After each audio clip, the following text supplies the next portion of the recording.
Mesdames et messieurs, bonsoir, bienvenue sur OTPLOL, bienvenue sur notre plateau et bienvenue dans la seconde journée de la Ligue française de League of Legends pour cette semaine numéro 2 du segment de printemps 2021 boys. Bonsoir mon cher bureau de pré-show, comment allez-vous ma foi, que de l'élégance. Eh bien écoute, ça va très bien Twix, ravi d'être là pour cette deuxième journée. Il va y avoir de la bagarre, comme hier soir. Comme la première semaine, comme tous les jours de LFL. Comme tous les jours de LFL, hein, c'est vrai, bagarre tout le temps. Tréton, je te vois très inspiré parce que Chipsou a pu déclarer. Tréton, d'ailleurs, on m'a dit dans l'oreillette que je devais... Ça commence très bien, merci Carnage bien évidemment. Mais bon, il y a eu un F Carnage qui a été sorti en LEC, donc à partir de là, je pense que nous avons remporté la guerre. Le plus beau d'entre nous, bien sûr, le plus beau des F Carnage internationalement. C'est un record que nous allons peut-être battre cette année, mais c'est pas le sujet d'aujourd'hui, bien sûr. Le sujet d'aujourd'hui, c'est cette fin de seconde semaine de LFL. Bien sûr, beaucoup de matchs qui nous attendent. Toutes nos équipes sont prêtes à en découdre. Et avant de commencer ce pré-show, on vous précise que nous aurons le plaisir d'accueillir Boukada, jungler de MCES, dans le pré-show pour l'interview winner, parce que hier soir, bien sûr, les MCES ont réussi à décrocher leur première victoire, une victoire importante, et avec un Boukada aussi qui a été véritablement on fire. Et d'ailleurs, on va se regarder ça tout de suite avec le récap de la première journée. Une première journée avec des matchs plus longs qu'à l'accoutumée, messieurs, en tout cas pour la première partie de soirée. Oui, des matchs très longs, directement celui-ci du côté des MCES qui a été plutôt bien mené, même s'il y a eu pas mal de throws, il faut l'avouer, dans le mid-game. On le voit, ils vont réussir à récupérer l'âme du dragon assez tôt, mais pourtant ne vont pas réussir à terminer la partie. Il faudra 2 Elders, voire même 3, un Baron Nashor, 3 Barons Nashor, etc. Et des styles. Et surtout énormément de style du côté de Boukada. Il a style 2 Elders et il permet véritablement à MCES de l'emporter contre des LDLCOL, maintenant un petit peu en perdition. Une performance très convaincante en tout cas de la part de MCES, surtout pour leur league game qui a été largement menée, et bien sûr l'inquiétude qui ne fait que grandir pour LDLCOL qui s'est accroché à ce match mais qui l'aura finalement perdu. Deuxième match de la soirée que vous avez face à vous, et la montée, remontée, l'ascension fantastique de GameWard, Chipsou. Bah oui, écoute, il n'y a pas eu trop photo dans ce match entre GameWard et Easy Dream. Ça a vraiment été dans un seul sens, celui des GameWard. J'ai beaucoup aimé la performance de Toucouille. On oublie qu'il peut être performant sur des assassins. Tu vois, on le voit surtout sur des Orianna ou ce genre de choses dans notre tête, mais il est très bon sur des champions comme Akali, et hier vraiment il a été excellent. Il a été très bon, et je me dois de mentionner Séraphine la plus belle qui a été jouée magnifiquement par Prime pour Carnage. Oui, absolument. Prime qu'on salue, on salue aussi le panthéon de Loulex qui aurait été, je sais pas si ça avait été le meilleur, puisque dans ce match-ci on avait bien sûr Memento sur le même champion avec une performance, ma foi, très impressionnante. Memento qui n'est pas tombé dans ce match entre Vitality et Solari. Un match important pour la commu, Chipsou. Complètement. Solari qui est finalement, on joue le titre à la base, mais pour l'instant on essaie de chercher des victoires un peu. On joue le côté de Solari. Qu'est-ce que t'as dit? On joue le pitre. c'est Twitter, c'est pas moi. C'est le même qu'Accord, ouais. Mais bon, j'espère que ça va aller mieux du côté de Solari, mais hier dépassé. Ouais, complètement dépassé. Il y en a eu d'autres aussi qui l'ont été. La Carmine avec notamment Goldrinker. Avec le Goldrinker, mais c'était surtout Pac qui a été monstrueux dans la game avec son pic de Orianna. Vraiment, on l'a pas mal encensé après sur les réseaux sociaux, et a raison, je pense que c'est lui qui a fait la game. Pourtant, c'était extrêmement serré, c'était encore une fois une game d'un très haut niveau entre les Géos et la cassée. On revoit ici cleanse instantané, shockwave sur 2 personnes, on flash out, on survit en plus de ça, et on donne le dernier teamfight qui permettra la victoire des Gamers Origin, qui du coup passe seul second de cette LFL. Complètement, des performances de plus en plus convaincantes, une Samira même qui a été magnifiquement jouée, et on faisait l'hommage au Goldrinker parce que dans cette game il y en avait beaucoup. Il y en avait un aussi dans ce match-là, il était plus important que les autres, on va le voir, c'est d'ailleurs ce clip me semble-t-il. Au Baron Nashor, il y a une honte assez énorme qui est lâchée par Agressivo avec le combo Sterak plus Goldrinker. Après il a très bien réussi sa game, et les messieurs de première étaient supérieurs par rapport au BDS, mais tout de même beaucoup de petits throws et de petites inexactitudes qui auraient pu leur coûter très cher. Un match à la pointe du level par rapport à celui de juste avant. En tout cas, c'était un match qu'on attendait beaucoup parce que ces deux équipes sont considérées comme peut-être les deux meilleures de la ligue. Bon, je pense que Gamers Origin a un mot à dire aussi dans tout ça, bien entendu. Mais ouais, ça a bien commencé pour BDS qui ont pris à la gorge et Missy Première qui avait une draft assez classique. BDS qui a essayé de jouer sur ses forces dès l'early game, d'être très agressif avec un mid-jungle dominant. Mais voilà, ils ont été rattrapés par la patrouille Missy Première, et toujours une botlane de fou furieux parce que sans eux, je pense que ça aurait peut-être pu leur échapper ce match. On est bien d'accord, hein. Chico Blourzor qui aurait peut-être pu prendre Très l'avantage formidable, sur ce match. Bien sûr, Woolite et Jack Troll n'étaient pas d'accord. D'ailleurs, Woolite et Jack Troll ainsi que leurs coéquipiers sont toujours en première position à 4 victoires, 0 défaites. Attention, ce nombre est en train de monter, messieurs.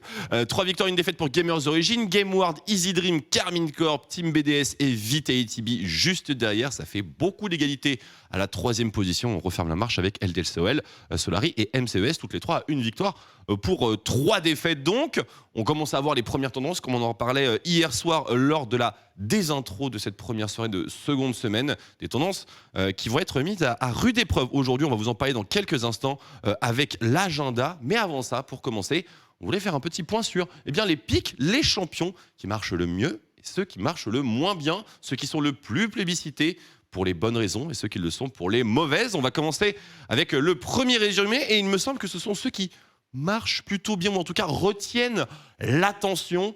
18 bans pour Akali pour 2 pics à 100% de win rate et 26 de KDA. Traitons, c'est des bonnes stats. 26 de KDA, bon c'est sur 2 games, mais c'est quand même un petit peu abusé. Mal, hein. Après je crois que c'est 2 games de tout couille du coup, si je ne m'abuse, et c'était les 2 victoires de GameWard, où ça s'est très très bien passé pour lui. Et on le voit pour le coup, le champion fonctionne très très bien en LFL, même s'il n'est pas laissé si souvent que cela. Et après c'est Kai'Sa et Miss Fortune de pics ADC qui sont aussi extrêmement plébiscités. Et pourtant, Miss Fortune n'est pas beaucoup ban. Elle est beaucoup pique et quand elle est pique, ça fonctionne. La botlane au cœur des débats, Chips, 3 des 4 champions qui ont les meilleurs succès. On pourrait même retirer éventuellement Akali, sont bien sûr sur le bot side. Oui, complètement. C'est vrai que c'est étonnant de voir les stats de Miss Fortune qui restent. Enfin, c'est censé être un pic de niche un peu, mais quand tu vois 8 fois pic contre 13 fois pour Kai'Sa, bah en fait, en LFL, c'est loin d'être un pic de niche. C'est un champion qui est dominant, qui peut avoir beaucoup d'impact en teamfight en ayant les bons setups et en fightant aux bons endroits. Et ça me fait penser à l'année dernière où on avait justement un grand spécialiste de Miss Fortune avec Jésus. Donc il semblerait que son héritage perdure en 2021. On est bien d'accord. Bien sûr, on n'a pas autant de Aphelios ou de Kalista que dans les autres régions. Mais nous, c'est Miss Fortune. Voilà pour le moment, bien sûr. Tout cela est censé évoluer. Regardons maintenant ceux qui marchent le moins bien tout de même. Qui sont présents, surprésents, mais qui pourtant en termes de win rate sont pas foufou. Alors, de manière générale, ils sont bien souvent blind pick, c'est un élément important à préciser, pour Lilia notamment dans les premières rotations, pour Orianna aussi, et pour Aphelios, qui est généralement en red side dans les 2 premières rotations, dans la majorité des cas. Lilia, c'est l'hécatombe. Heureusement que Boukada était là hier soir. Heureusement que Boukada était là, et c'est vrai que Lilia a beaucoup de mal en tout cas dans ce début de LFL. Je pense que c'est un champion qui n'est pas forcément facile à maîtriser et qui va demander aussi d'avoir des AD très souvent qui jouent AD. Donc, enfin des mid laners très souvent qui jouent AD, typiquement du Lucian, du Jay, etc. Et tout le monde n'est pas forcément capable de sortir ce genre de champion. Donc ça se comprend. Par contre, moi c'est Orianna, la grande surprise. Pourquoi Orianna si peu de win rate alors que le champion est censé être extrêmement fort dans toutes les régions? Il n'y a que Pac qui gagne avec. La rançon de la popularité, un petit peu en quelque sorte. Beaucoup sur Orianna par exemple, j'attends de voir. Moi. Ouais, aussi complètement. Et Aphelios, il me semble pas qu'on ait eu à chaque fois une formule Aphelios plus Thresh. Non, absolument. Et on a pu quand même observer avec les ligues majeures que Aphelios sans Thresh, ça a quand même pas beaucoup de réussite. Surtout que maintenant on voit plus trop de Tamkench. On est bien d'accord. Et ça a surtout été tenté par LDLCOL, plus particulièrement, sous tous ces... une bonne partie des Aphelios, pour ne pas... pas vraiment tous, mais quand même, c'est leur petite spécialité à Hexakik. Tu confirmes? C'est l'un de ses meilleurs, voire son meilleur champion, donc c'est assez logique. Mais bon, pour le moment, ça suffit pas. On verra bien ce soir. On verra bien sûr, les tendances, on les suivra. La semaine prochaine, on passera en patch 11.2. Donc bien entendu, on vous prépare un petit focus maison pour vous préparer à tous les changements que ce patch pourra apporter à la Ligue. On passe à l'agenda maintenant de la journée, puisqu'il est important. Et aussi, il va mettre un petit peu en avant notre interview qui arrive d'ici quelques minutes. L'interview, je vous rappelle, du jungler de MCES, Boukada. Boukada qui jouera donc en 2e match ce soir. Mais le premier, il est très important. 2 équipes qui sont en forme, 2 équipes qui ont renoué avec la victoire et 2 équipes qui ont un gameplay tout de même assez bien resserré, traitons. Et puis Tuku qui va jouer contre son ancienne botlane aussi chez Gamers Origin, donc il y a une petite histoire à raconter entre ce GameWard Vitality B. Très curieux de voir si on peut maintenir un bon cap de forme, notamment du côté des abeilles, parce qu'on attend cette équipe au-dessus en LFL. Très bien, on verra au niveau des pronostics. Je suis bien curieux de voir ce que les casters ont pu miser sur ce match qui est vraiment difficile pour le coup. MCES, Carmine Corp sera le 2e match. On enchaînera avec Solari contre Misfits première. Un petit mot? Eh bien, un petit mot, pour Solari, ça va pas être évident forcément. Il joue contre l'équipe qui est toujours invaincue en LFL. Maintenant, il y a de l'expérience dans l'équipe, mais j'avoue que j'y crois pas trop. Le bot de Mrs. Première est trop solide. Ils Moi, j'y arrivent crois, trop souvent à Toi, s'appuyer. t'y crois, toi, hein? Moi, On va en parler tout à l'heure. Oui, t'y crois, mais tu veux faire un hold-up. Mais on va voir. Non. Ça peut être un bon pari. Je pense que c'est possible. On va en parler tout à l'heure. Minousat de côté, Tréton, et terminera bien sûr la soirée avec Gamers Origin contre BDS. On fera un petit focus. Et aussi, bien sûr, Easy Dream contre LDLC OL. Et il y avait un petit truc assez rigolol. Il y a des petits flames actuellement entre Silam et Exakik, évidemment. En toute gentillesse, en toute amitié, c'est deux joueurs qui se connaissent, donc il n'y a pas forcément de mauvais sang.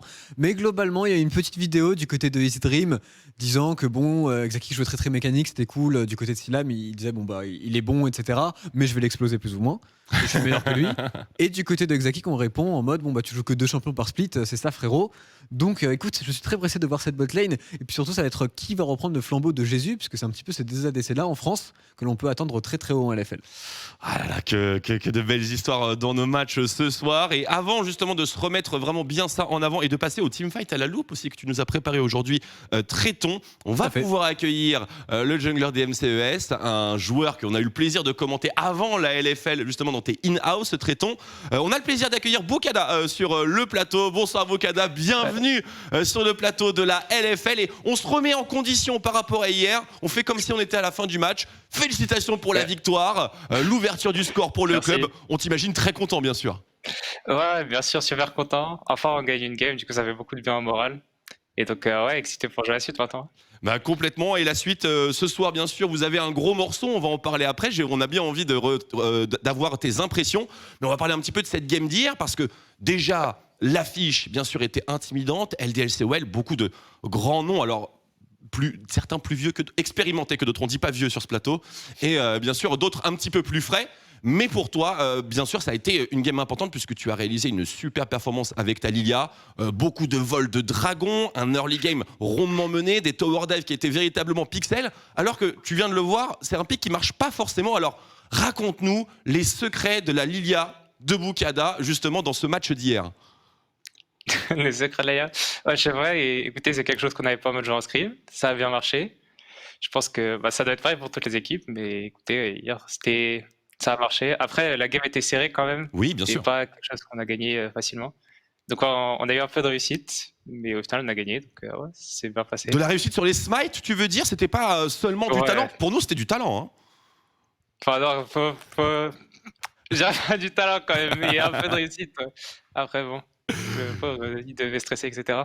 Ah, c'est sûr, c'était une game sous haute tension. Oui, Chipsou. Comment t'as fait pour arriver niveau 6 avant la jungle en face, puisque c'est le premier mouvement qui débloque la game chez vous.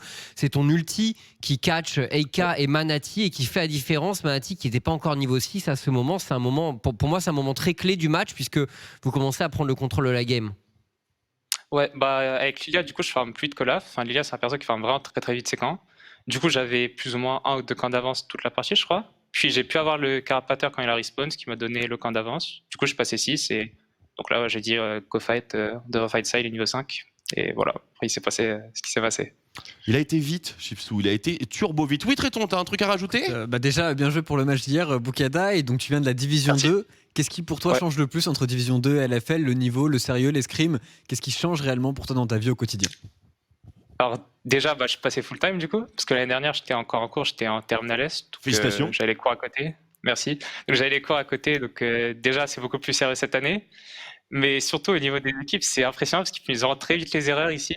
C'est-à-dire qu'en Division 2, on pouvait faire quelques erreurs, ça passait, on n'était pas fini.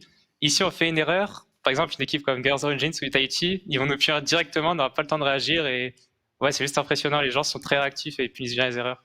Et est-ce que tu as un petit mot pour ton match d'aujourd'hui contre la Carmine? Te sens-tu confiant? Est-ce que tu vois le match-up contre Syncroft? Tu penses que tu peux le gagner ou pas? La Carmine Contre la Carmine, ouais. Je sais pas si je suis confiant. Enfin, bien sûr, je suis confiant parce que si on part perdant, ça va forcément mal se passer. Mais hier, ils ont perdu, on a gagné. Du coup, au niveau confiance, on n'est pas trop mal. Puis, je pense qu'ils sont prenables. Enfin, je pense que toutes les équipes en LFL sont prenables. C'est un BO1 parce qu'on a nos chances. Donc, on va faire tout ce qu'on peut et on verra bien le résultat. C'est une excellente manière d'aborder le match, surtout un match aussi tendu. Quelques mots maintenant sur l'équipe. Alors, on a parlé un petit peu de la situation en LFL. Maintenant, ta situation au sein de MCES, avec tes coéquipiers, bien sûr, avec, on le sait, une certaine histoire de Tiger qui est censé revenir un petit peu plus tard. Est-ce que ça se passe bien finalement en interne ou est-ce que vous déplorez un petit peu cette absence? Drifter se débrouille très bien. Hein. Ouais, clairement. Non, ça se passe bien. Du coup, Drifter va jouer sa dernière partie avec nous aujourd'hui. Non, ça se passe bien. Tiger qui nous aide quand même, c'est-à-dire dans les scrims, etc., qu'on a pu faire avec Drifter, essayer de donner quelques conseils, tout ça. Donc non, ça se passe bien et on s'entraide.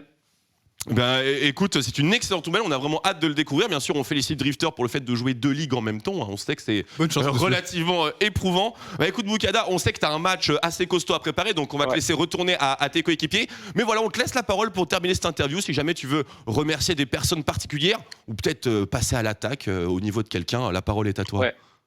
Non, je voulais remercier pour tous les messages de soutien qu'on a reçus, c'est-à-dire que ça soit dans les défaites ou les victoires, ça fait vraiment du bien, honnêtement. Hier, j'ai reçu tellement de messages, j'avais trop de notifications, c'était incroyable. Mais ouais, ça aide beaucoup mentalement à tenir, parce que quand on perd, ça peut être dur. Mais beaucoup, toutes les personnes qui auraient des messages, ça fait chaud au cœur. Bah écoute, on est vraiment ravis que tout cet amour de la communauté vienne jusqu'à toi. On espère que ça continue. On vous encourage bien sûr à continuer. Vous voyez, hein, c'est pas nous qui vous le disons, ce sont les joueurs eux-mêmes que ça fait véritablement la différence. Donc voilà, on espère que tu en auras tout plein ainsi que tous tes coéquipiers. Boukada, merci beaucoup. Très très belle interview. Ravi de commencer cette journée avec ce sourire et peut-être qu'on se retrouvera tout à l'heure, un peu plus tard dans la soirée. En tout cas, on te le souhaite. J'espère bien, merci beaucoup. Merci. Des bisous Boukada et encore félicitations pour la première victoire et bien sûr pour les futurs messieurs. Boukada qu'on remercie, on remercie également MCES et Tréton d'avoir préparé cette interview. Absolument pas, mais en tout cas ça me fait plaisir quand même de la voir et il est super sympathique et le message qu'il a passé à la fin est très important et ça aide réellement. Tu as vu l'émotion que ça fait, c'est des émotions pures. Hein. Absolument, c'est un beau métier. Un beau métier parfois difficile, parfois un métier d'analyste, un métier qui, voilà, nécessite de donner quand même une opinion, de travailler, de préparer des reviews. Et c'est justement ce que tu as fait, Tréton, avec ta loupe de #analyste. Je t'en prie, la parole est à toi. Lance-moi tout ça. Bah écoute, on a fait une superbe loupe du Classico Solari contre la Carmine Corp. On va pouvoir directement partir dedans. En plus, c'est bien parce que ça va jouer du coup contre MCS, donc Boukada qui vient de parler ici, et voir si la Carmine sera aussi fort en teamfight que sur la loupe en question. Carnage, c'est quand tu veux. Oh, merci Carnage. Alors, on revoit directement la situation. Déjà, on va commencer par les compositions. Du côté de la composition de la Carmine, on a tout de même une énorme frontline avec Maokai, Panthéon, Renekton. Ça temporise extrêmement longtemps. Chariscentrique parce que Victor Kai'Sa en late game à ce timing-là de jeu, c'est eux qui vont faire les dégâts. Et tu veux fight dans la jungle. Pourquoi? Parce que tu as les Pikmin de Maokai. Ah, c'est vrai, ces fameux Pikmin qui ont fait grand débat. Une belle composition hein, de la part de la Carmine. Belle composition un petit peu différente du côté des Solari avec notamment le Xayah Rakan qui change un petit peu. Tu préfères fight plutôt sur les lanes puisque tu as Syndra, tu as Xayah et t'aimes pas trop aller dans la jungle. Et malheureusement, ils vont être forcés par la Carmine Corp. On va voir ça de suite avec la situation sur la carte. Alors, on est à peu près à quel timing? Les summoners et les stuffs, bien sûr. Donc, on n'est pas en early, c'est pas situation sur la carte. On voit que tu es bien préparé. Mais là, on voit 3 items tout de même, donc c'est pas early. Exactement, on parlait de carry centrique. Tu vois 3 items des deux côtés des carries. Et surtout, il y a très peu de flash. Il y en a juste un seul sur Syndra qui est morte sur le timing, qui va devoir TP back. On le verra après. Mais du coup, tu n'as pas de summoner sur Victor, pas de summoner sur Kai'Sa et pas de summoner sur Xayah. Ce qui veut dire un fight très difficile à jouer pour les carries. Eh bien, rentrons directement dans le vif du sujet. Quelle est la situation au moment où nous abordons ce fight? Oh oui, je m'en souviens. Et là, je peux te parler plutôt de la carte enfin, mon cher Twix, avec ce fameux dragon qui reste pendant 11 secondes. On en a déjà 3 du côté des Solari, donc on veut absolument aller le chercher. La priorité botlane qui est très importante pour la Carmine, parce qu'elle va permettre, pourquoi pas, un TP dans la base. Et la priorité midlane, par contre, qui est bien prise par Solari, qui sont campés sur la lane, mais qui ne sont pas encore entrés en jungle. Heureusement pour eux, Targamas est à la base, il n'a pas préparé de Pikmin encore. Sinon, ça aurait été une catastrophe. Tu as dit Targamas, je suis déjà conquis. Donc comment tout ça va-t-il se goupiller? On voit Adam là un petit peu excentré. On voit justement Adam excentré qui bait absolument tout le fight puisque ça se respecte du côté des deux compositions et c'est Adam qui vient faire le pas de trop ou le pas du bait à voir, mais du coup directement Steelback essaye de le punir et tout Solari va commit sur Adam. Alors on voit le call, donc Steelback qui touche avec son entrée triomphale et oui, effectivement ça tunnel vision un petit peu. On envoie absolument tout ce qu'on peut du côté de Adam, on essaie de le faire tomber le plus rapidement possible, il y a son Sterak qui proc, on met même l'ultimate du volley et on se retrouve dans une situation où certes on a tué Adam du côté des Solari, mais maintenant on est bloqué, il y a 3 Carmine Corp juste au-dessus et il y a surtout Targamas qui arrive, tu es obligé de fight, tu es dans un couloir d'étranglement et ça va être très compliqué pour eux. Donc, moins Scarlett, moins Adam dans cette situation, ce teamfight tu le considères comme un 50-50 ? Ça va beaucoup dépendre, mais globalement, si Mati et Saken le jouent bien, s'ils se font pas one-shot, c'est plutôt eux qui devraient le remporter. Et on le voit directement, Aza tente le play avec la Gale Force In sur Saken. Malheureusement, il n'a pas forcément les dégâts. Saken, il a le temps de mettre son burst, il va pouvoir partir avec un bon phase rush. Et surtout, c'est Mati qu'il va falloir suivre. Il part dans la backline directement des Solari et il va faire un travail monstrueux. On va le voir directement. Vraiment, il vient chercher de suite Joko et Steelback. Il les tue tous les deux pendant que Aza n'arrive pas à venir à bout de Saken qui met un très très bon dodge. Et là, tu te retrouves dans une situation où la téléportation elle est très très late du côté de Scarlet. Ah oui. Tous les Carmine vont déjà arriver. Targamas, il a son flash de up. Il va forcément aller focus Scarlet instantanément. Et surtout, il y aura un petit dodge du côté de Mati assez sympathique sur la dispersion des faibles. Voyons ça, l'arrivée donc de Scarlet, un peu late. Ouh. Le dodge, il est sympa. Le flash-in, forcément, il est automatique. On vient chez la Syndra. Par contre, du côté de Mati, on oublie un petit peu que c'est une Syndra. On ne la respecte pas forcément totalement. Et on prend la foudre. J'ai envie de dire outplayed, tout bêtement bien sûr, et on voit dans cette situation qu'il y a en plus de ça une téléportation qui est en train de partir de la part de Saken. Exactement, la Carmine, on le sait, ils aiment énormément backdoor. Là, ils ont déjà remporté le teamfight. Et du coup, Saken se dit, est-ce que ce serait pas mon moment pour aller terminer la base? Au final, il ne reste que la Xayah. Le problème, c'est que du coup, Targamas et Syncroft, c'est compliqué d'empêcher cette Xayah d'aller choper Saken en 1 contre 1. Et le fameux 1v1, il va être joué et il va être outplay. On voit ici le flash-in de Aza qui tente directement d'aller contrôler Saken. Le problème, c'est que Saken, il fait un très très bon dodge avec le phase rush. Il repart vers le haut. Du coup, Aza n'arrive pas à le contrôler. Et derrière, il va se faire cesser et se faire terminer. Très très joli play de Lucas Fayard. Oh, le petit point d'interrogation. Qui a été Après, Aza, il a jump in dans le E du Victor. Il est obligé. Dans le Z, ouais. Dans le E. Non, le E c'est le laser. Non, ouais, je sais, mais au début, il prend les dégâts. Il a pas touché, il a pas pris les dégâts du E en plus. Il a pas pris le premier tic, il a pas pris le premier tic. Il prend le deuxième. Ouais, il prend le deuxième et après il se fait stun surtout. C'est plutôt ça le problème en l'occurrence. On a vu qu'il était un peu en mode poker face. Clairement, il s'est fait outplay tout bonnement par Saken qui a très très bien joué avec son Victor. Et le teamfight, globalement, je me demande si Adam avait tout prévu, s'il avait prévu que c'était un bait dès le départ ou si juste il s'était mal positionné et que Steelback l'a attrapé. Personnellement, je pense juste qu'il a créé du jeu. Le fait qu'il ait créé du jeu et que son équipe ait bien suivi, ça a fonctionné pour la Carmine et c'est eux qui ont remporté cette game.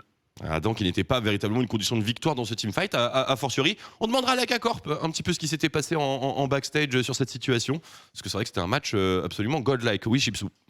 Non, je t'ai vu avec le micro, c'est pour ça. Toujours prêt à répondre, mais là, j'avais rien à dire. Ça marche, allez, on passe à la suite de ce pré-show. Merci beaucoup Tréton pour ce teamfight à la loupe. On en aura un autre bien sûr durant le LEC, concocté bien sûr par Chips. Ce sera vendredi ou samedi?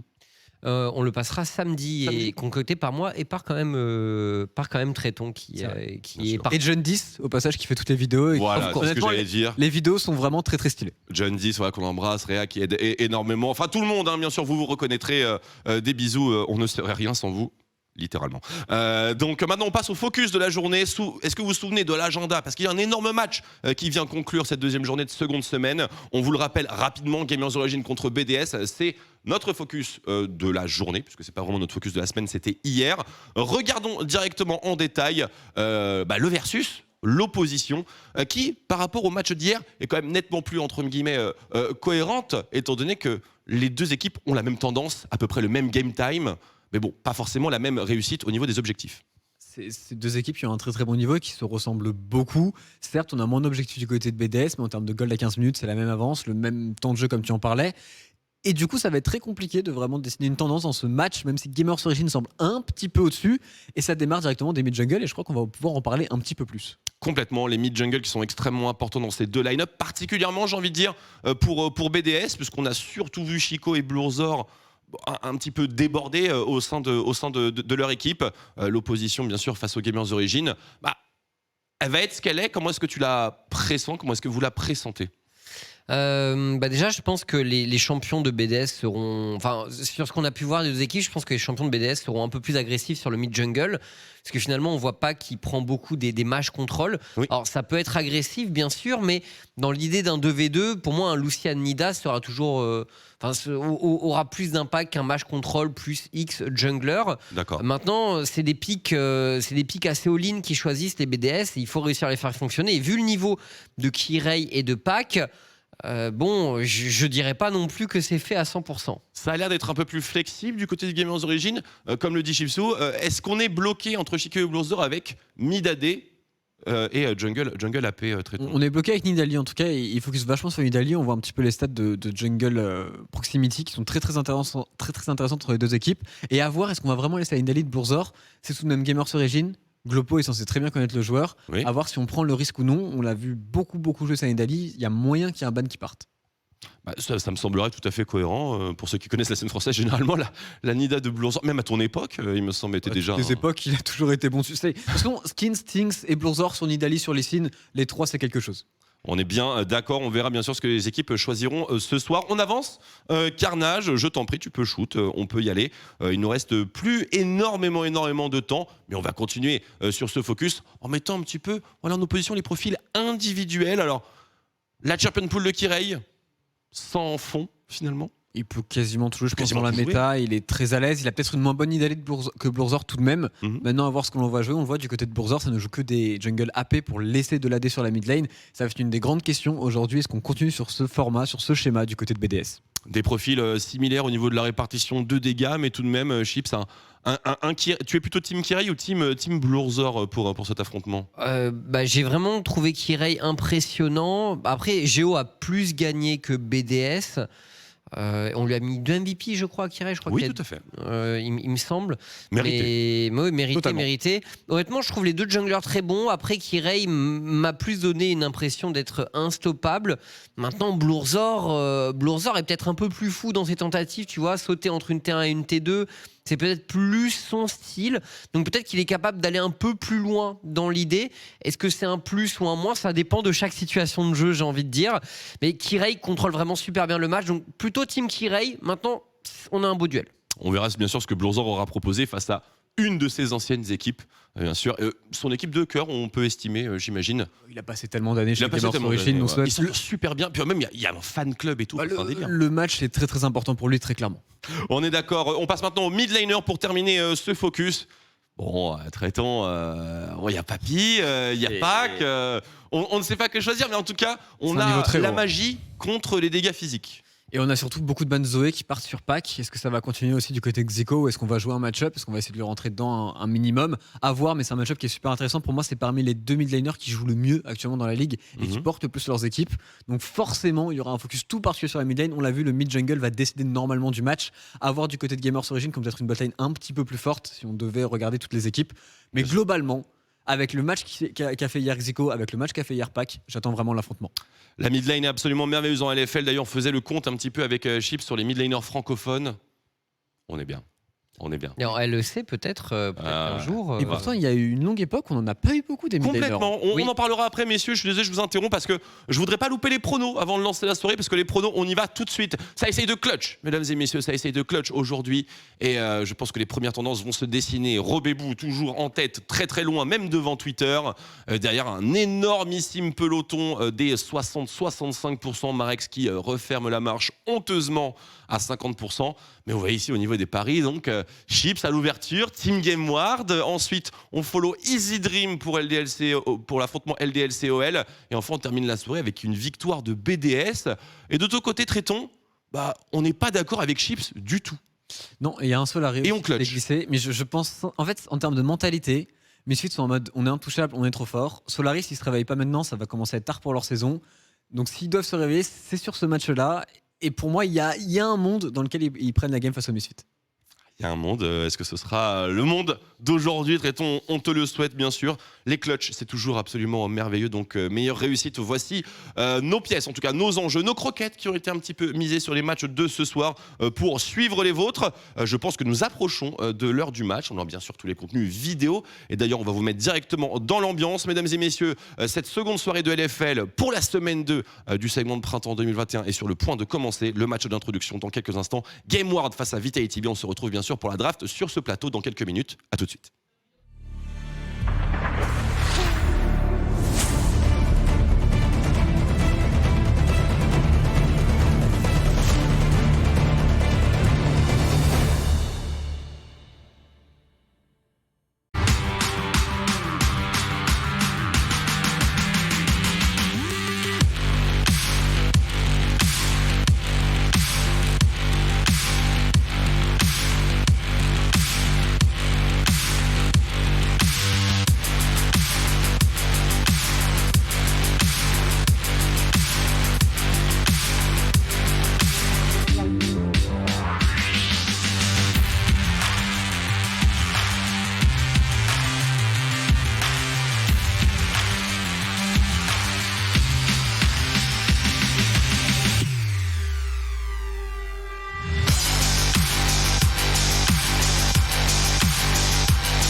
Et on est déjà de retour, mesdames et messieurs, et on lance officiellement cette seconde journée de seconde semaine de LFL Spring Split 2021.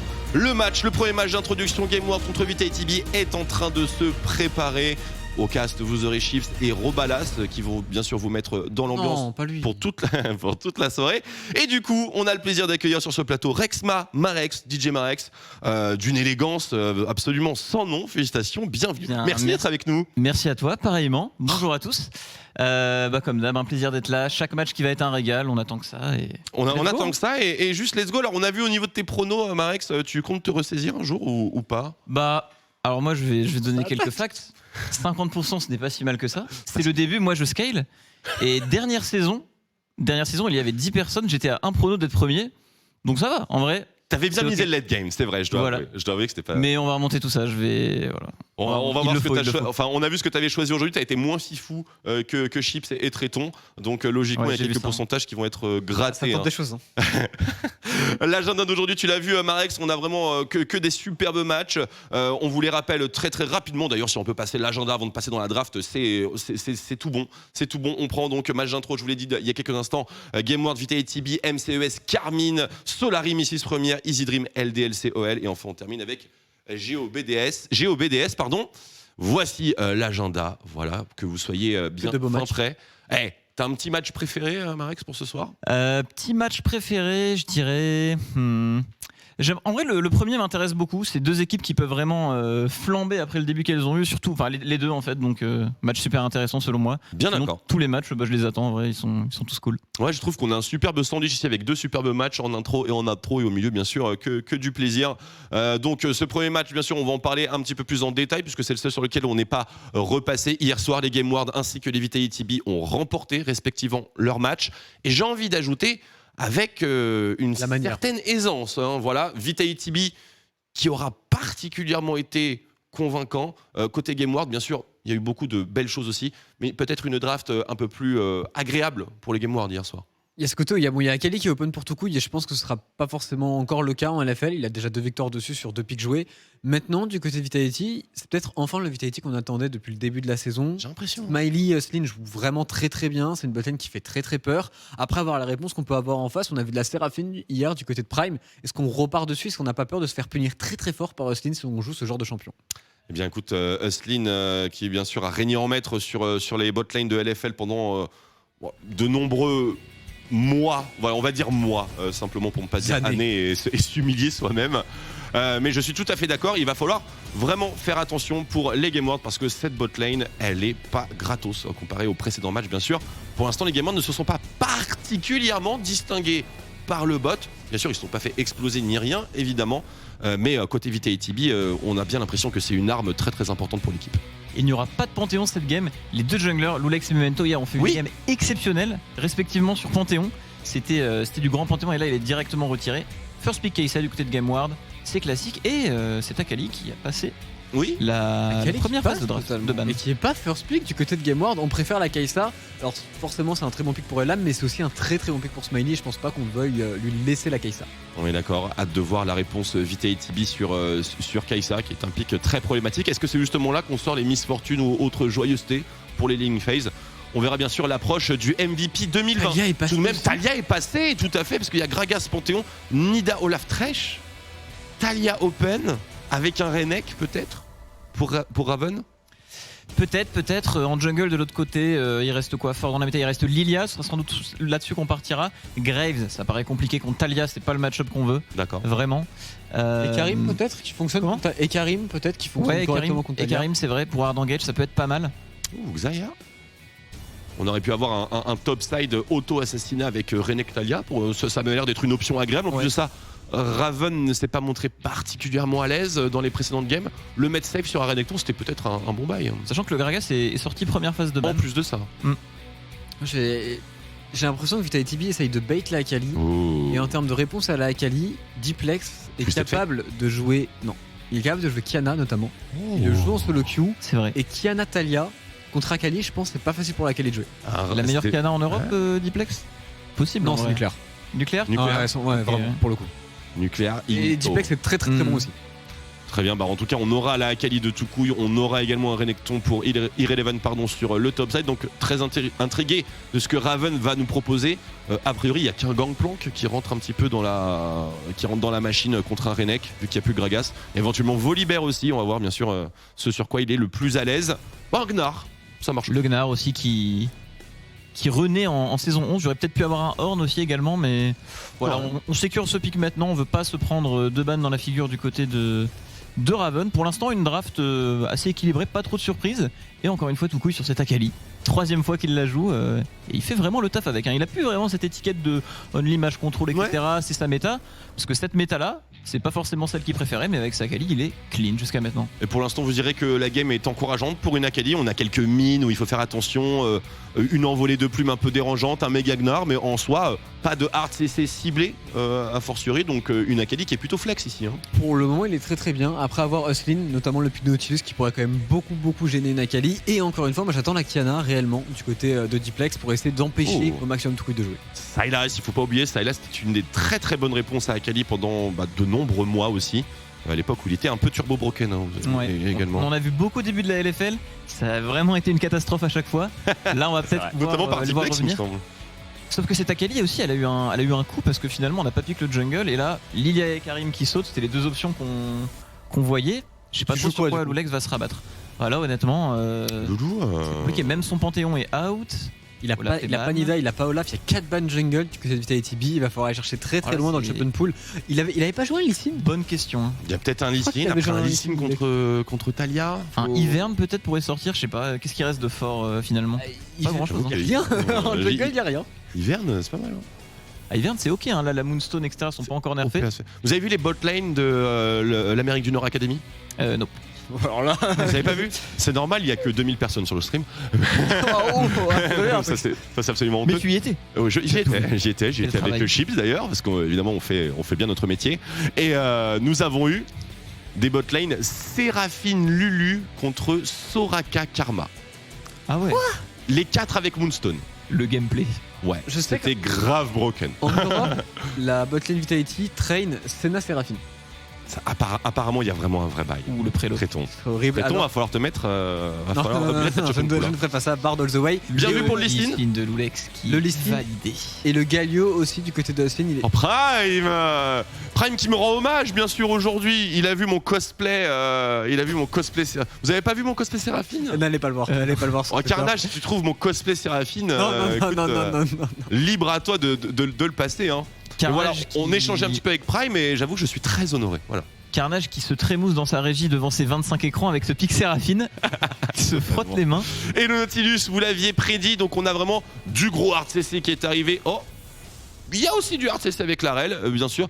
Peut-être un peu moins oppressant pour Toucouille. Qu'en pensez-vous, messieurs ? Surtout Tréton pour le coup. Un peu moins oppressant, mais pour prendre les shields de Séraphine avec le Q-spell de Rel, tu détruis les shields, ce qui est très important. Donc dans ce genre de match-up, Rel a une véritable force pour aller chercher la Séraphine. C'est une honte. Et pour le coup, c'est déjà beaucoup moins simple du côté de Toucouille de jouer cette game avec un Galio, avec une Talia, avec une Rel. Les 2 derniers pics ont été très embêtants pour une Akali. Ouais, attention quand même aux sandales de Mercure qui vont être assez clutch pour Toucouille. Et puis surtout ne pas oublier que c'est loin d'être la seule menace. J'ai bien l'impression que Hades, nouvellement Elam, c'est quel cauchemar. J'ai l'impression qu'il a quelque chose à faire dans cette game Elam. Attention toutefois aux mines de Talia lorsqu'on dashine. On a vu des Kai'Sa se faire one tap de cette manière. C'est déjà arrivé. C'est bon Carnage. Elam, on parle pas énormément de lui, mais c'est peut-être l'un des meilleurs joueurs de la ligue, même que ce soit niveau palmarès, même niveau gameplay. Il a fait des très bonnes games. À chaque fois, il est vraiment constant. Hier, il nous a sorti une petite MF Zonia avec énormément de dégâts, 0 mort. C'était clean. On verra si, comme tu l'as dit, cette game il va faire le show. C'est même pas on verra. On va voir tout de suite, mesdames et messieurs, puisque Chips et Robalas sont prêts, les joueurs sont prêts. Donc le premier match de cette soirée commence. Game World contre Vitality B. C'est à vous, messieurs. Merci messieurs et on est parti pour ce match donc entre les Game Ward et les Vitality B. Les drafts, qu'est-ce qu'elle t'inspire Robalas ? De nouveau la Akali de Toucouille, ils en ont déjà parlé.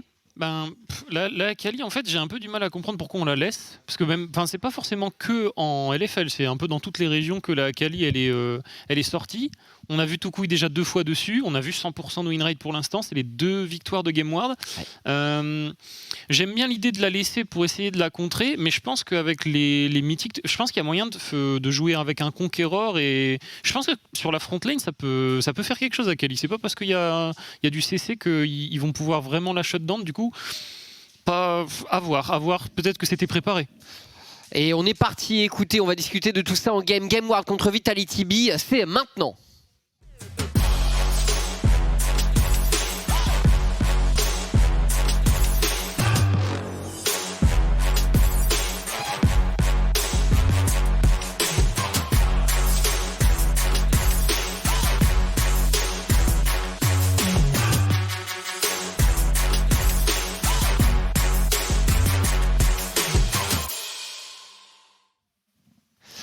Et on est de retour donc pour ce GameWard contre Vitality B, premier match de la soirée.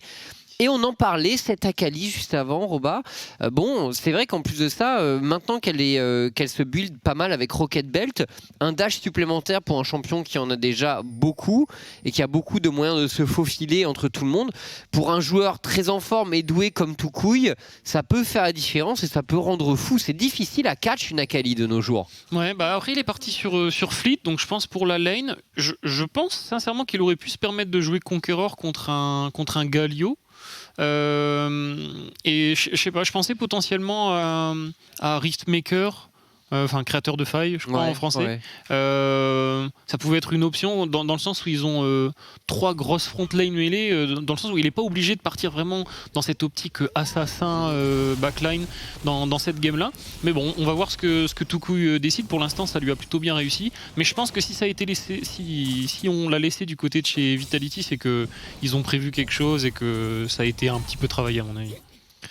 Et on va voir également ce que va donner le Lee Sin de Loulex. Il a gagné déjà, je crois, avec ce champion en LFL. Bon, c'est pas vraiment un des junglers qu'on voit le plus de nos jours, mais c'est un champion sur lequel Loulex a une sacrée réputation.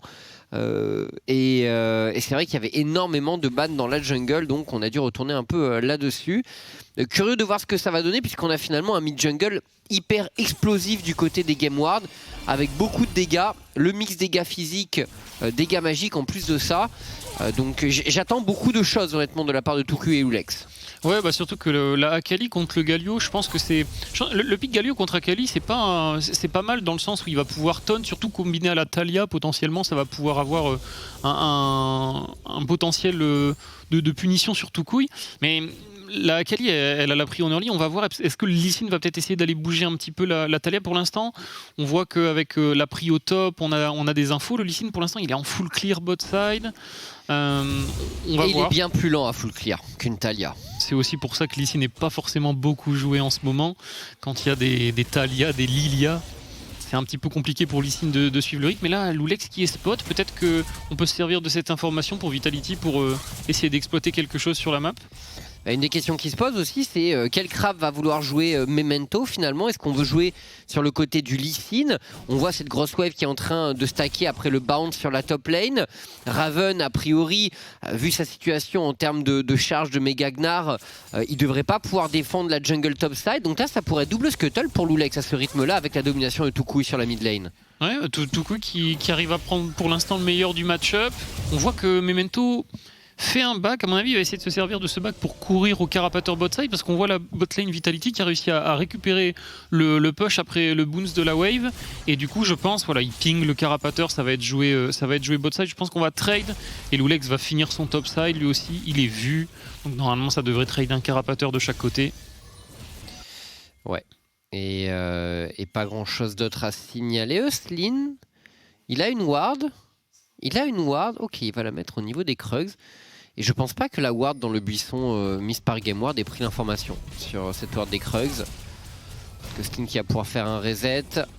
Un Diplex qui tente de contester, c'est déjà 10-16 de moins pour l'instant. Ouais, et Vitality, c'est une bonne synergie. Ils ont mis 3 wards bot side. Memento qui a pris une ping sur son back. On voit Mais je suis pas persuadé que les deux trinkets, mais je pense que Memento voulait l'information sur le camp de Vrace. On a toute la bot side jungle du Lee Sin qui est ward. Il n'y a toujours pas de back du côté de chez Loulex. Et là, tous les déplacements qu'il va faire bot side vont être vus. On va le voir commencer ses golems certainement. Ah ouais, il est totalement aperçu et le petit truc en plus qui fait que ce mouvement a beaucoup de valeur, je trouve, pour Vitality B, c'est que, on le sait, Lee Sin ne prend pas de sweeper en général pour toujours garder une ward avec son trinket pour faire des tricks avec son Z, bien sûr. Du coup, là, Loulex, il n'a pas de quoi clear sa propre jungle. Donc pour l'instant, Vitality B, il savait qu'il a commencé sur le bot side. Et ils prennent la vision sur le timing où tout est revenu et ils ont 100% de l'information sur Loulex. C'est bien joué honnêtement pour l'instant pour les Vitality B qui savent qu'ils doivent jouer prudemment sur ce bot side. Ouais, ça permet de contrôler un petit peu le Lee Sin en début de partie. Là pour l'instant il est vu partout. On l'avait vu sur son blue buff top side, là on le voit sur son bot side. Comme tu as dit, il n'aura pas de sweeper. Alors normalement pour pallier ça va être Toucouille qui va en faire un en mid game. Pour pallier un peu le fait que Loulex en fera pas.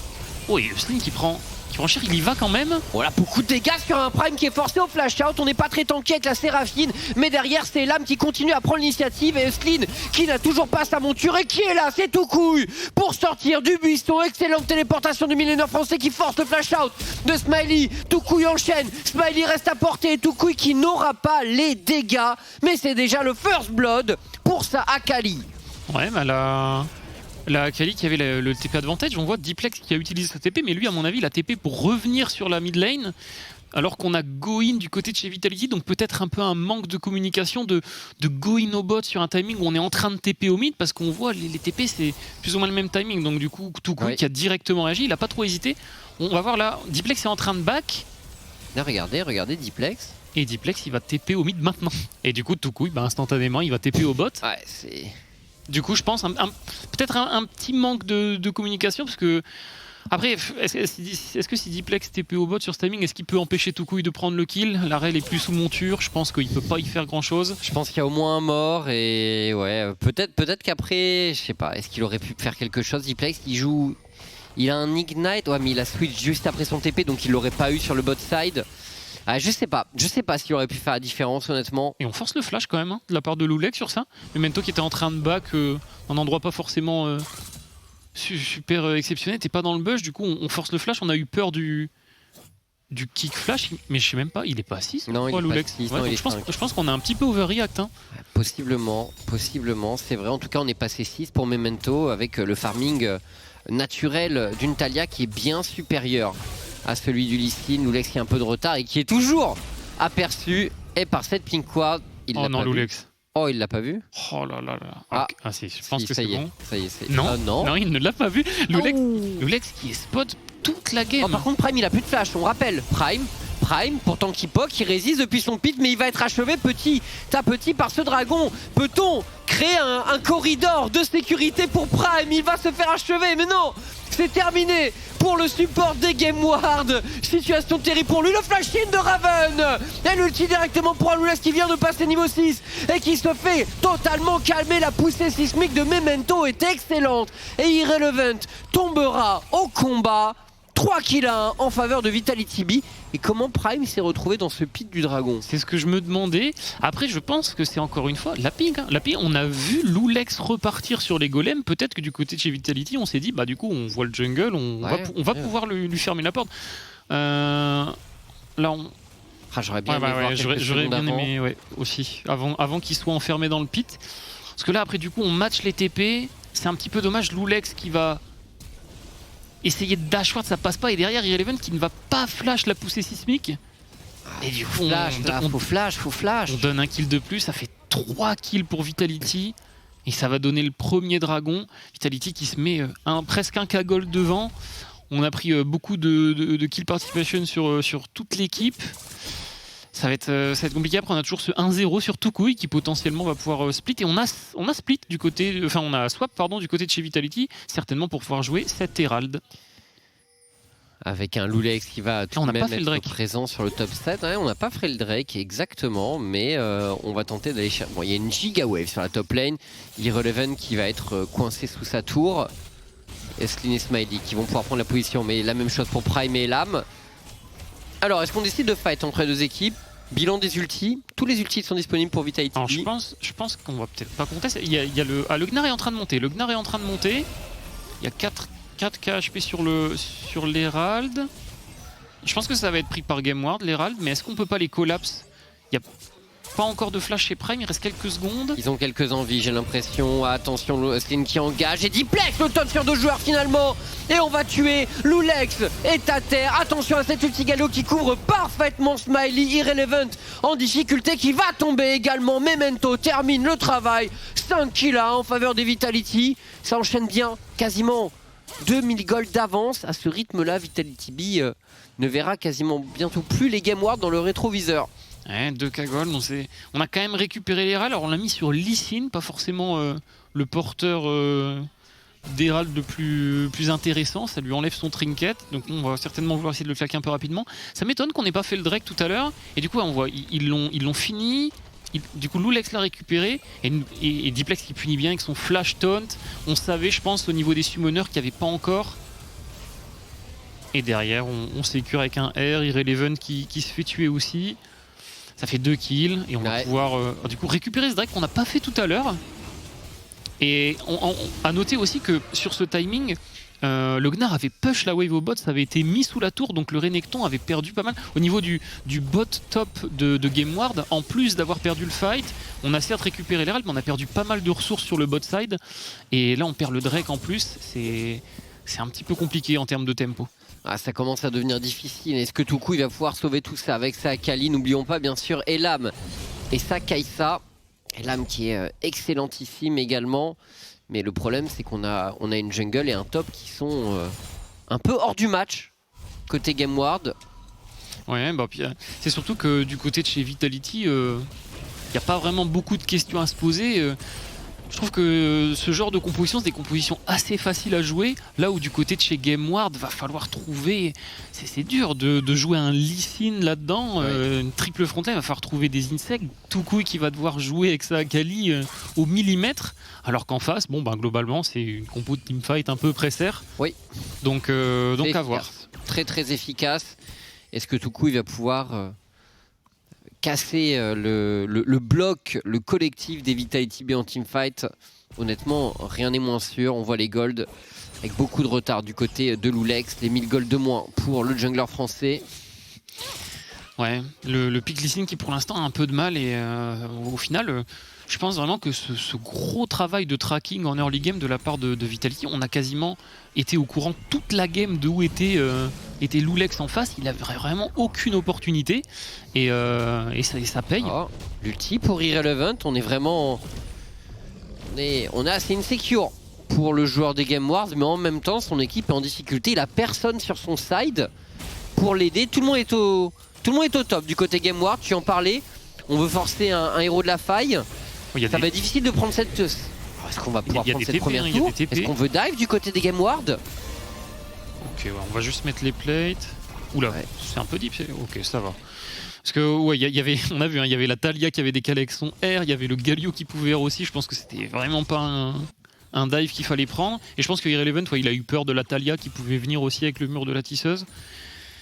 Et du coup, ouais, 20 CS lead sur ce Gnar, 20 CS en jungle aussi.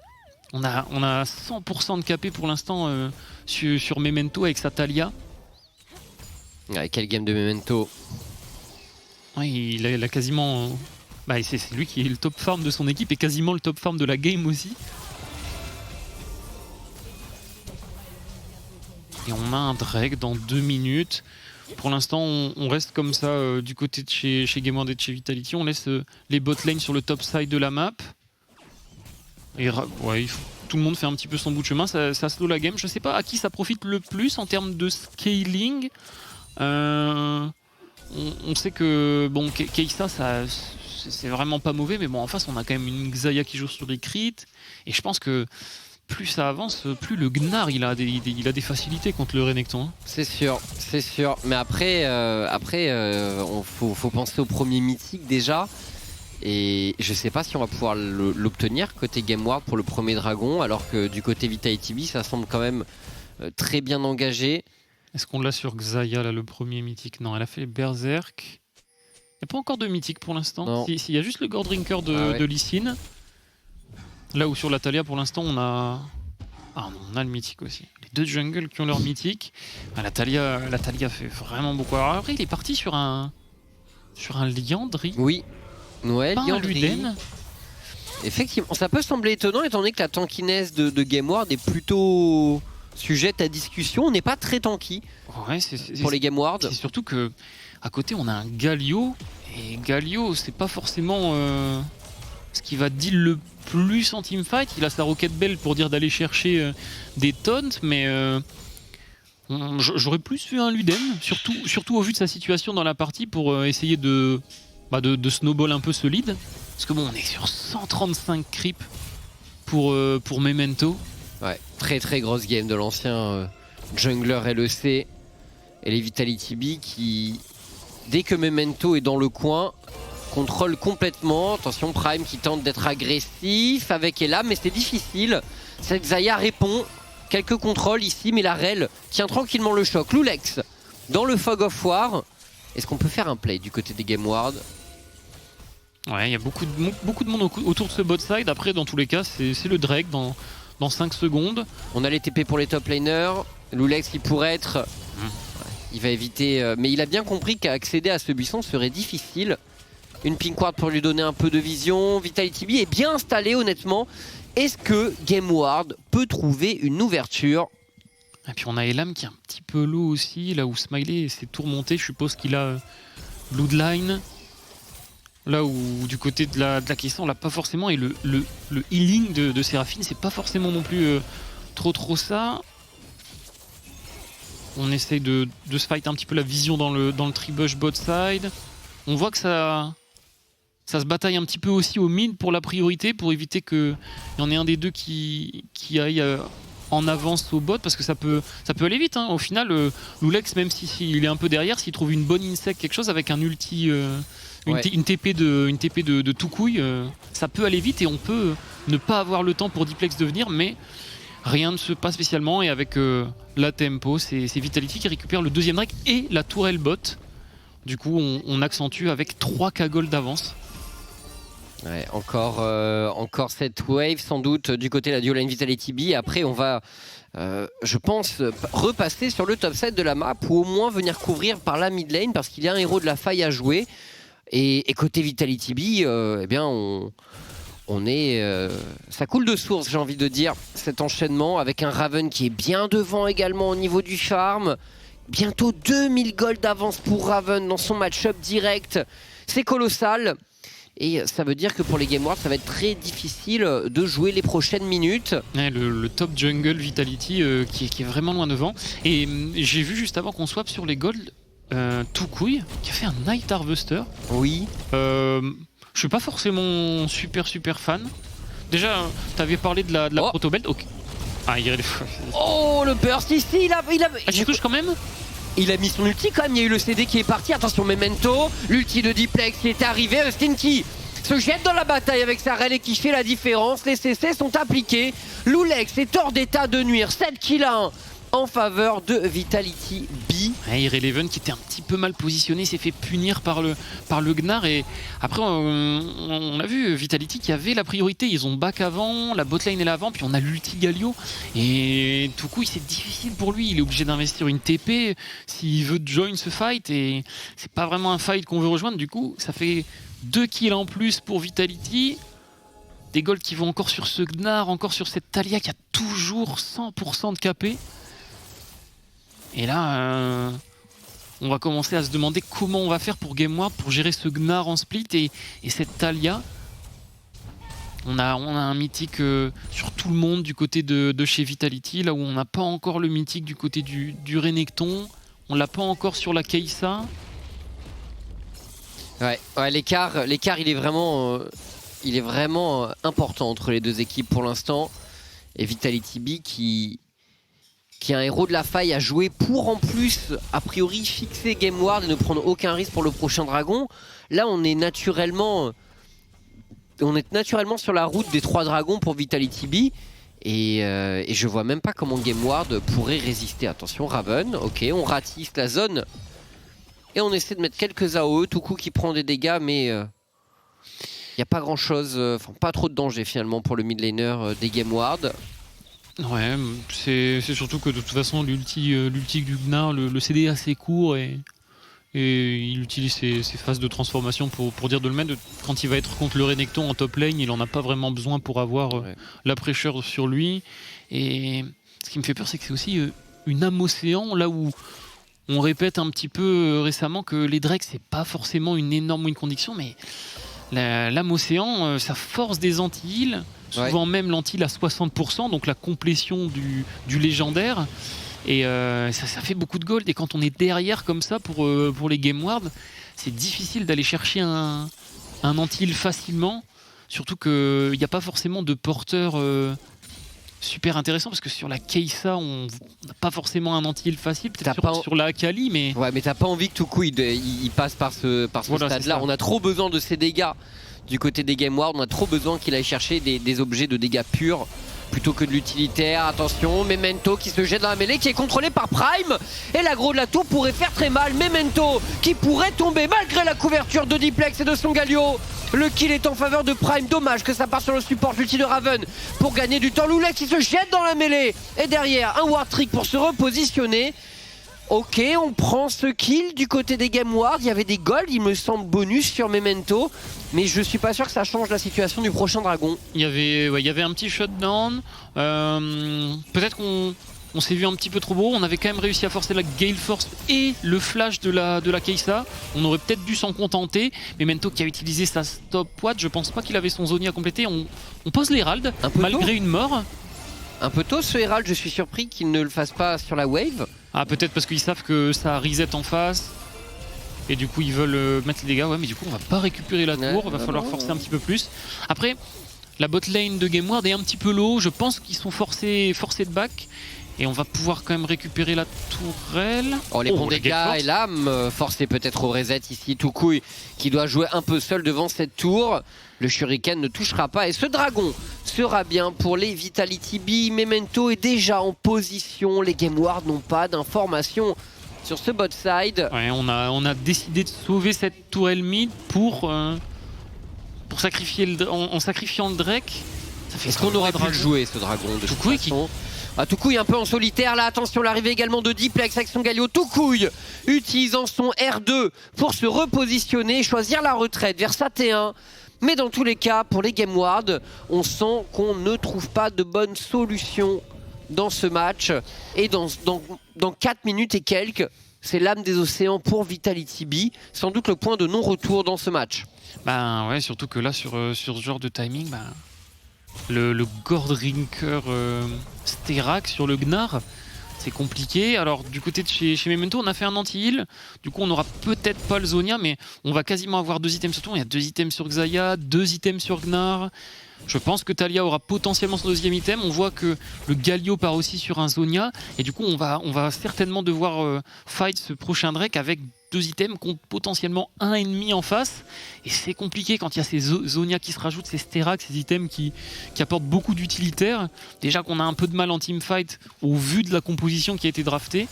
Ça fait un peu peur parce que cette âme du Drake, c'est une âme océan. Ouais, pour moi c'est game over après l'âme du dragon. Après, on peut toujours penser bien sûr au dragon ancestral derrière et à un vol potentiel. Lee Sin est un bon champion pour voler des objectifs de ce genre. Mais pour l'instant, Vitality B, c'est assez clean. On laisse pas grand chose dépasser. Et donc on peut se poser la question, est-ce que Game Ward aura la possibilité d'aller chercher un style? On a vu qu'il y avait un passif en LFL avec les styles d'Elder Drake. C'est vrai. On sait jamais. C'est vrai. Mais c'est ça aussi, le danger quand on a un énorme focus sur les Drake en début de partie, c'est que pour l'équipe en face, elle est derrière, mais s'ils ont la possibilité de contest ce Drake ancestral et de tenir la game jusque-là, c'est quelque chose qui peut permettre de comeback. On a vu des comebacks hier, notamment du côté de chez MCES. Ouais. Mais on n'en est pas encore là. Pour l'instant, il y a encore 3 minutes à temporiser avant le Drake. Et pas trop d'intérêt du côté de ce Nashor pour l'instant par les Vitality, parce qu'il y a quand même un bon contrôle de vision, très peu de vision investie dans le top side par les Gameward, et pas forcément non plus beaucoup dans le bot side, on est un petit peu derrière donc c'est difficile. Mais ce Nashor qui me semble assez free, on a une fenêtre de 2 minutes 30.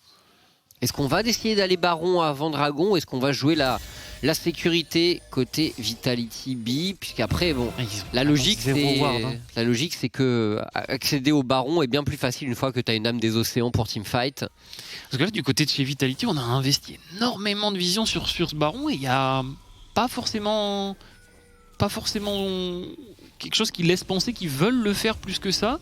On a l'air de vouloir prendre son temps, on se dit que l'âme océan c'est suffisant et qu'on n'a pas forcément besoin peut-être de prendre le risque de faire un Nashor et de laisser la possibilité à Loulex de Steel ou de prendre un fight maintenant. Pourtant on a 2 items sur tout le monde. Là sur ce timing du côté de chez Vitality on est très très fort. Il y a les 2 Zonia, il y a le Sterak, il y a l'Essence River. C'est compliqué pour Gameward de match. Ouais. Ça tente quand même un tout petit peu du côté de la Akali de Toucouille et de Elam. Mais ça va pas être évident parce qu'en face il y a... la Akali est bien. Mais même la Kai'Sa, malgré son farm, Elam il reste derrière, 225, il essaie de rester au niveau. Mais Smiley a quand même 2 kills, une vingtaine de CS de plus. Il a 7 BF supplémentaires, Smiley. Honnêtement le plus dangereux du côté de chez Gameward ça serait potentiellement cette Kai'Sa avec le Collector. Mais la Akali avec ce stuff là, le Lich Bane Night Harvester, c'est quelque chose pour aller chercher un carry, mais comment tu veux aller chercher des carrys quand il y a 2 Zonia et quand c'est une Xayah avec une Gale Force, son R, ça paraît difficile pour Toucouille de trouver des ouvertures, mais bon, peut-être qu'il va nous faire mentir, on l'a vu à l'œuvre déjà 2 fois, on sait de quoi il est capable sur sa Akali, mais j'ai quelques doutes, on va voir le Drake qui se rapproche, moins d'1 minute. Vitality qui a la position, qui a la vision aussi. Loulex qui fait check. Bon, attention, Loulex, c'est certainement pas le moment de mourir à 40 secondes de ce dragon des océans. Et il smite. Bon, il a un deuxième smite en réserve. Ouais, ça devrait aller. Et on voit le Gnar qui a quitté la top lane. On groupe, on veut garder potentiellement les TP. Comment on fait pour Feshek du côté des Gameward? Feshek contre une Talia qui est bien dans sa game, c'est quand même très difficile. Il faut qu'il relevant TI, je pense. C'est le seul à pouvoir vraiment assumer de passer la tête dans ses buissons sans vision. On a vraiment pas de ward. Là, ils essayent d'aller au mid pour certainement essayer de prendre la priorité. Oh, elle est belle cette poussée. Ouais. Elle est belle et derrière ça enchaîne. Diplex qui agresse. On prend la moitié de la barre de vie de Elam, même un peu plus. J'ai l'impression que le chunk est suffisant, Roba. Ouais, après on a des TP, on voit le Renekton et la Akali qui back, ils ont tous les deux leur TP, est-ce qu'on va essayer d'all-in? Et Lam qui se fait peut-être catch un petit peu avant, l'ulti Galio. Oh, on s'envole directement et on va dans la mêlée, on termine le travail sereinement du côté des Vitality B et maintenant cette âme des océans qui proc. On est lancé dans le fight tout de même, les Gameward qui font front et qui ne lâchent rien. Raven est isolé, on tente de punir ce Gnar. L'éviscérateur qui permet quand même de sustain un minimum. Raven qui est difficile à tuer. Est-ce qu'on suit, est-ce qu'on soutient du côté des Vitality B? Memento qui vient, mais est-ce qu'on a vraiment raison de tenter d'aider ce Gnar qui dans tous les cas semblait condamné? Oui, on reste en place. Diplex est présent également au premier taunt sur Irrelevant qui va tomber. Smiley qui pousse son avantage, qui tente de faire la différence. Memento qui surfe sur le mur de la tisseuse, mais qui n'a pas les dégâts suffisants. Long sonore est esquivé. La stase est absolument superbe en termes de timing pour Memento. Ouais, Vitality qui va réussir à s'en sortir plutôt bien dans le fight. On a eu un petit peu de mal. On a cru au clean-up de Gameward. Il y avait une équipe Vitality qui était un petit peu split parce qu'il y avait Smiley et Memento qui ont focus ce Drake, qui ont récupéré du coup l'âme océan pour Vitality. On a récupéré quelques kills du côté de chez Gameward, mais maintenant on a 5 minutes sur cet Elder, mais il y a surtout ce Baron Nashor qui va être compliqué à défendre. On va revoir le fight, un début de fight qui se passe plutôt bien. On voit l'engage avec la Kai'Sa qui peut littéralement pas jouer, elle se fait instant. Et cette ulti Séraphine hein, sur 3 personnes qui a donné énormément de temps. Et derrière, ouais, le Lee Sin, Renekton, Akali qui est quand même un petit peu dur à tomber. Raven qui donne beaucoup de temps avec son Gnar. On voit le Sterak qui proc, ça va donner le temps à Diplex de faire son back. On le voit, il est en train de back sur la minimap, il va TP. Et du coup, ça va permettre de clean up. Un petit peu dommage le Smiley qui va tenter un air flash. Et qui va pas réussir à mettre le retour de plume à pas grand chose. Et Memento qui est là avec le mur de la tisseuse, qui va récupérer Loulex. Ouais. Ce qui fait la différence aussi, non, il récupère pas là où GameWard a réussi à finalement tromper le destin qu'on attendait pour eux, c'est le fait que Memento et Smiley étaient sur le dragon. Et donc les gros damage dealers, les gros champions qui mettent du DPS côté Vitality B n'étaient pas là au moment de la mêlée à côté de ce red buff. Ouais. Ça leur a permis quand même de créer un avantage numérique au GameWard. Mais derrière, quand ils sont rentrés dans le fight, ça a quand même été beaucoup plus difficile. Et maintenant, on attend l'étape du Baron Nashor. Parce que pour Vitality B, le danger, t'en parlais, c'est d'un peu s'endormir et d'arriver à une situation un peu délicate à gérer autour du dragon ancestral, où ça devient chaotique, ou peut-être que le Lee Sin pourrait faire son boulot. Alors que si on trouve ce Baron Nashor et qu'on push les waves, pour GameWard ce sera quasiment impossible de s'avancer vers ce dragon. Loulex qui trouve une bonne insec, est-ce que ça va suffire? Ouais, c'est qui tente énormément, pourtant elle l'envolait également de Diplex. C'est Smiley qui reprend l'initiative sur un Toucouille qui est forcé de désengage. Et on va s'arrêter là, mais le Baron Nashor, oui tu l'as dit, il est en faveur de Vitality B a priori. Ouais, bah Loulex qui a voulu tenter sur cette Rel, mais Rel c'est tanky quand on la sort de sa monture comme ça. Et elle a un aftershock, on la tombe pas, du coup le Lee Sin qui se fait récupérer, ça donne un free Nashor.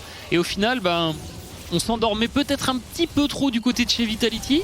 Et c'est GameWard qui fait l'erreur peut-être d'y aller. Du coup ça donne ce Nashor. On a 2 minutes 30 avant l'ancestral pour potentiellement essayer de faire un push quelque part, essayer de break une T3, prendre un inhibiteur pour que ça soit plus dur pour GameWard et se faciliter un petit peu la tâche pour l'Elder à venir. Ouais, on va essayer de jouer mid-top a priori si on veut optimiser la situation pour les Vitality B, tu l'as dit. L'inhibiteur à l'opposé du dragon ancestral, c'est ce qu'on doit chercher a priori si on veut optimiser au maximum la suite du match pour les Vitality B. Et on tente ce catch pour Loulex, mais la Rel est quand même extrêmement tanky. Et du coup, il n'y avait pas de R aussi, c'est ça?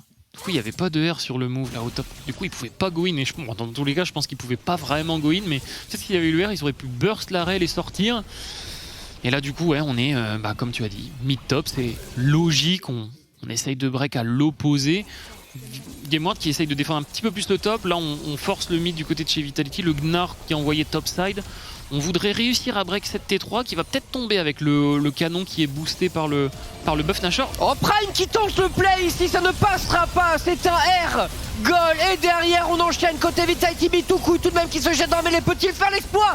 Mais il y a tellement d'AOE. Il sera finalement supprimé par Smiley. Et ses énormes dégâts Irrelevant à l'agonie. Oh, mais derrière, quand même, le kill est pris sur Irrelevant et sur l'Axaya de Smiley. Et l'âme qui se glisse au milieu de tout ça.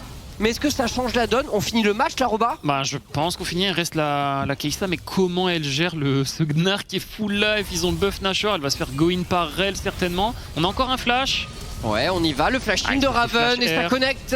Ça connecte et c'est un ace en faveur des Vitality B qui vont s'imposer dans ce match. Je pense une game assez clean de la part de Vitality. Il y a eu juste en début de partie ce petit kill concédé dans le j'allais dire dans le 2v2 bot, mais il y a quand même eu la TP de Toucouille.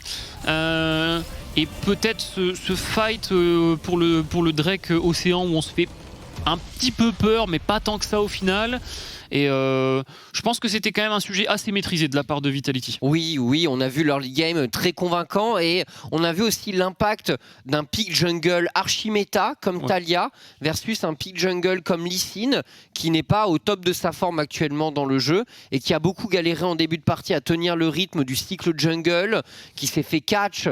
Et malgré de la priorité mid pour Toucouille, on n'a pas réussi du côté de Loulex à faire la différence. défense, ce Pikli a beaucoup souffert. Ouais, je pense qu'on est un petit peu tombé dans le piège du côté de la draft. On a sécurisé cette Akali et derrière on s'est retrouvé avec 4 bans jungle, avec la Taliyah en face, qui est le jungle qui a peut-être le plus gros win rate actuellement et aussi un des plus gros pick rate. Oui. On se retrouve à jouer Lee Sin, quand on n'a pas de trinket rouge, il est vu toute la game. Les 10 premières minutes, on sait où est le Lee Sin tout le début de partie. Il a 0 opportunité et il n'a pas eu un impact super intéressant. Après, est-ce que c'est vraiment le joueur à blâme ? Je pense que vraiment le Lee Sin, c'est difficile à sortir dans ces conditions. La draft fait mal.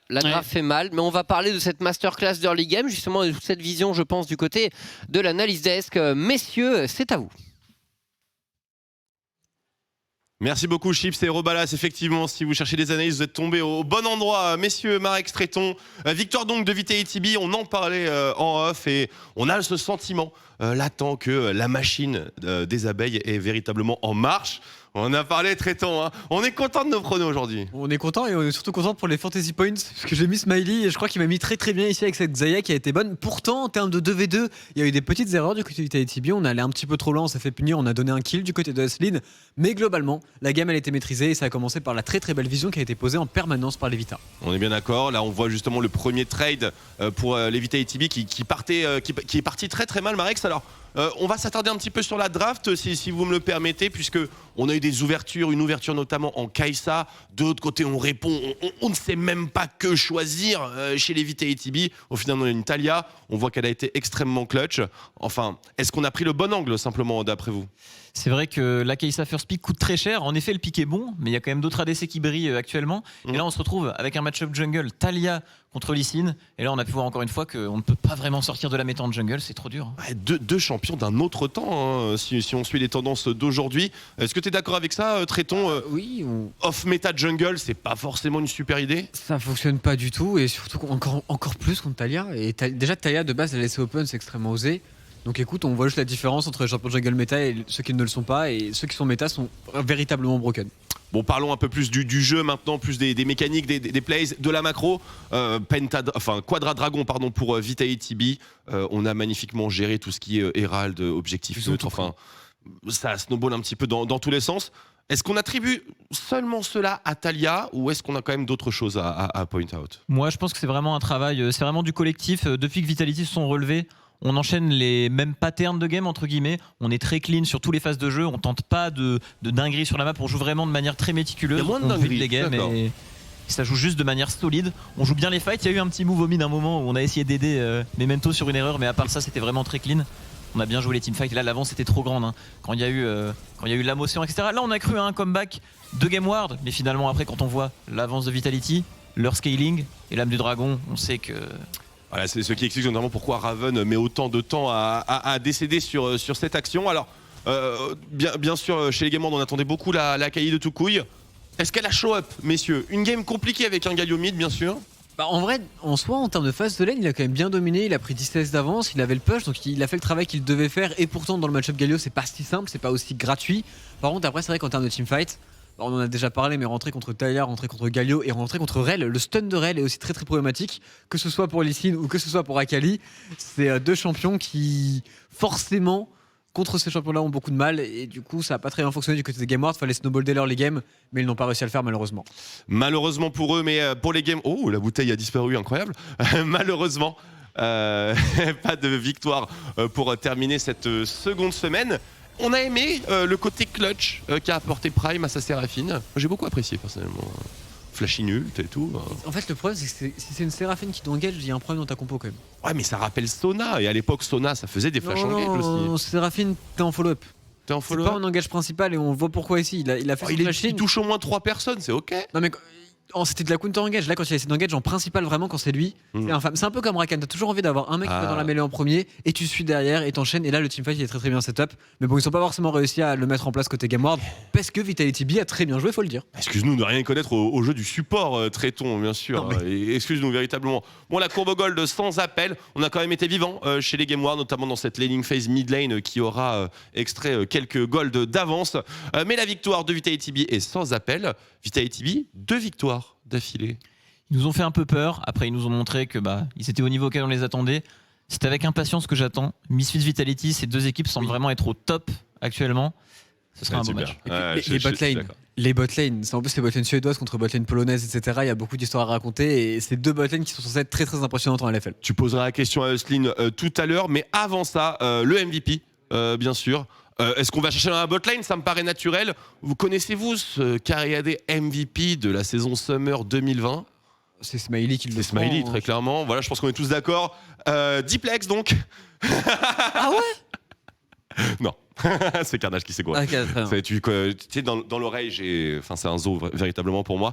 5-1-6, Damachère, mais c'est surtout. Alors pourquoi est-ce qu'on récompense tout particulièrement notre cher Smiley, mon cher traiton? C'est pour tout simplement la pression qu'il a mise, notamment autour de la mid lane quand il y avait ce fameux play Herald avec le dragon qui enchaînait, etc. En permanence, il jouait de l'avant, en permanence, il mettait des dégâts et il a été globalement très très bon dans la game et surtout il s'est pas fait catch par la Akali une seule fois. Ce qui fait que pour moi, c'est le MVP de cette game. C'est tout ce qu'on demande à un Adekari. Bien sûr, tout le monde a bien joué. Une victoire collective, comme le disait Marex il y a de ça quelques secondes. Eh bien, on va pouvoir justement déjà travailler notre anglais. On est ravis, mais surtout accueillir l'autre côté de cette fabuleuse botlane Smiley Eusline Beast avec la bête qui est avec nous sur le plateau. Eusline Beast qui nous a rejoint. Hello, Eusline. Thank you for being with us for this interview. Hello. Congratulations on the win. Welcome on the broadcast. How are you feeling? Thank you very much. I'm feeling quite good. I'm happy about this week. So I think we did massive improvements on our stage games compared to last week. So I'm really happy about that.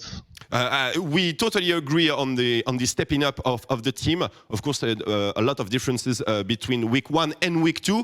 And we already feel that the Vitality B machine is rolling. Do you feel the same? Yeah, I mean, I hope so. Like, it hopefully starts rolling the machine, yeah. And it's us getting more comfortable on stage. We'll play more aggressive and get it going way easier, I think. I think first week it was just very shaky. Haven't played a competitive match in a while, and it was very unlike our scrims. And now the machine is getting ready, yeah. And also learning the meta, which is pretty hard in the beginning of the season. And you had the pleasure to play one of the newest champions on the Rift, Rell. Can you give us one or two insights? How do you feel about this champion? And how do you feel piloting her? I think it's really fun. Like you just jump in and you pull everyone in and you can make some crazy engages. And I think it's quite strong in lane. It has like some hard matchups, obviously, but I think overall it's like a really good champion.